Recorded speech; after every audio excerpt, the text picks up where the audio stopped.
Assalamualaikum warahmatullahi wabarakatuh. Perkenalkan, nama saya Amzaki Septradi dengan NIM 2448201125. Di sini saya akan menjelaskan amina dalam kimia organik, yaitu adalah senyawa turunan amonia di mana satu atau lebih atom hidrogen digantikan oleh gugus alkil atau aril. Sifat-sifat fisik dan kimia amina yaitu terdapat basa lemah karena pasangan elektron bebas pada atom hidrogen yang mampu menerima proton. Yang kedua, ikatan hidrogen. Amina primer dan sekunder dapat membentuk ikatan hidrogen sehingga meninggalkan titik didih dan kelarutannya dalam air. Bau karakteristik, yaitu amina memiliki bau menyengat khas seperti bau ikan atau amonia yang mudah dikenali dalam uji bau. Yang terakhir ada kelarutan. Larutan amina dalam air bergantung pada ukuran gugus alkil dan jumlah gugus hidrokarbon yang menempel. Rumus umum dan klasifikasi amina terdapat amina primer, amina sekunder, amina tersier yang masing-masing memiliki rumus umumnya.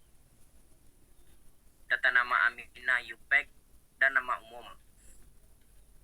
Gunakan awalan amino dan nama rantai utama. Contoh amina propana. Dan yang kedua, nama umum, gabungkan nama gugus alkil dengan kata amina. Contoh metilamina atau dimetilamina. Klasifikasi amina berdasarkan struktur.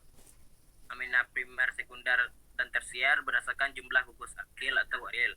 Amina alifatik hanya mengandung gugus alkil tanpa cincin aromatik, dan amina aromatik mengandung gugus aril seperti anilina yang memiliki cincin benzena. Reaksi dan cara identifikasi amina yaitu reaksi utama, reaksi dengan asam menghasilkan garam amina, reaksi alkilasi menambah gugus alkil, reaksi diazotasi pada amina aromatik primer. Identifikasinya uji Hinsberg, uji bau, uji spektroskopi. Sintesis metode amina yaitu reduksi nitrobenzena, menghasilkan analina sebagai amina aromatik primer. Ada amonolisis alkil halida, reduksi nitril dan amida.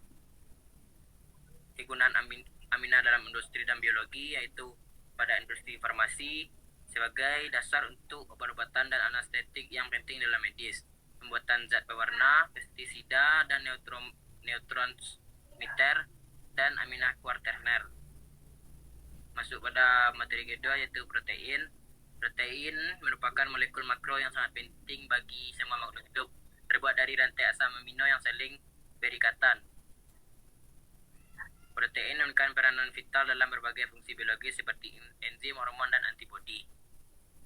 Pendahuluannya makromolekul kompleks, yaitu protein tersusun dari polimer asam amino membentuk rantai panjang dengan struktur berlapis. Fungsi beragam berperan sebagai enzim, hormon, antibodi, dan komponen struktural sel. Komponen esensial hidup ditemukan dalam semua makhluk hidup sebagai unsur vital bagi kehidupan dan metabolisme. Sifat-sifat protein, kerutan dalam air, protein larut dalam air tergantung pada jenis dan strukturnya. Bersifat amorfeter, protein dapat bertindak sebagai asam maupun basa. Dan denaturasi, protein dapat kehilangan struktur dan fungsi akibat panas atau pH ekstrim. Rumus umum dan ikatan protein. Ada dua, rumus umum asam amino dan ikatan peptida. Klasifikasi protein berdasarkan komposisi, protein sederhana, protein gabungan, berdasarkan bentuk globular, fibrilar, dan berdasarkan fungsi ada struktural, enzimatik, pengangkutan, imun, dan lain-lainnya.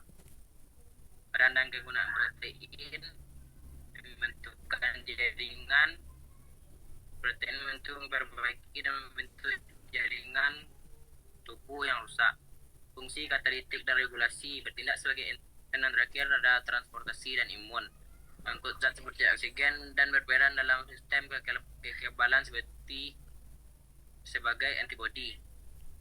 Sintesis protein ada dua, transkripsi, DNA disalin menjadi mRNA di dalam inti sel sebagai cetak biru pembuatan protein. Yang kedua, translasi, mRNA diterjemahkan oleh ribosom menjadi rantai polipeptida yang akan menjadi protein.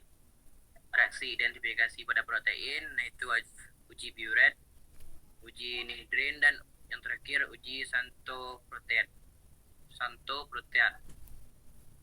Kesimpulan dan langkah selanjutnya. Yang pertama, protein vital bagi kehidupan. Memiliki beragam struktur